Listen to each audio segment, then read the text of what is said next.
السلام علیکم ناظرین، MR نیوز اسٹوڈیو سے میں ہوں کنزا اسلم۔ سب سے پہلے news headlines. Pakistan Peoples Party Parliamentarians کے صدر آصف علی زرداری اور پاکستان پیپلز پارٹی کے چیئرمین بلاول بھٹو زرداری ملاقات کے لیے ماڈل ٹاؤن لاہور میں شہباز شریف کی رہائش گاہ پہنچ گئے۔ پاکستان پیپلز پارٹی کی قیادت کے ہمراہ PPP وسطی پنجاب کے جنرل سیکرٹری حسن مرتضیٰ اور رخسانہ بنگش بھی موجود تھے۔ مسلم لیگ نون کے صدر شہباز شریف کے ہمراہ حمزہ شہباز، مریم نواز، سعد رفیق اور مریم اورنگزیب نے آصف زرداری اور بلاول بھٹو کا استقبال کیا۔ شیخ رشید کا کہنا ہے کہ نواز شریف کی سیاست نزلہ ٹاور کی طرح اور PPP کی حکومت تجوری ہائٹس کی طرح گرے گی۔ وفاقی وزیر داخلہ شیخ رشید احمد نے راولپنڈی میں لال حویلی کے باہر یوم یکجہتی کشمیر جلسے سے خطاب کرتے ہوئے کہا کہ آج کشمیر کا یکجہتی کا دن پورے پاکستان میں جوش و ولولے سے منایا جا رہا ہے۔ شیخ رشید نے کہا کہ آج لال حویلی کا رشتہ لال چوک سری نگر سے ہے۔ لال حویلی کے باہر لوگوں کی بڑی تعداد کشمیر سے یکجہتی منا رہے ہیں۔ ایڈمنسٹریٹر کراچی اور ترجمان حکومت سندھ بیرسٹر مرتضیٰ وہاب نے ضلع وسطی میں 2 پارکوں کا افتتاح کر دیا۔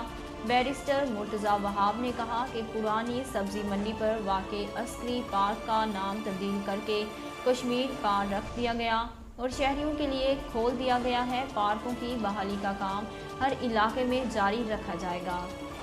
مصطفیٰ کمال نے کہا ہے کہ اگر وسائل نہ دیے تو پاکستان نہیں چلے گا۔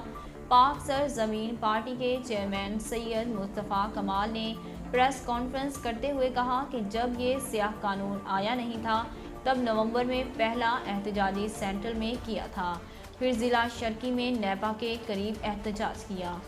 انہوں نے کہا کہ کورنگی اور اورنگی ٹاؤن میں احتجاج کیا، پھر حسن اسکوائر احتجاج کیا جہاں کہا کہ حکومت ہماری بات نہیں سن رہی، پھر اسی دن کارکنان کا اجلاس بلانے کی تاریخ دی۔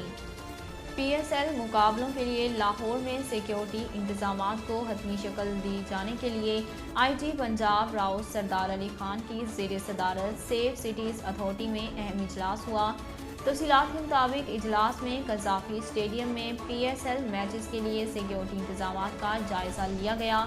IG پنجاب کو کیمروں کی تنصیب، فل پروف سیکیورٹی اور ٹریفک مینجمنٹ کے انتظامات کے بارے میں بریف کیا گیا۔ ناظرین، اب تک کے لیے اتنا ہی۔ مزید خبروں اور تفصیلات کے لیے دیکھتے رہیے MR نیوز۔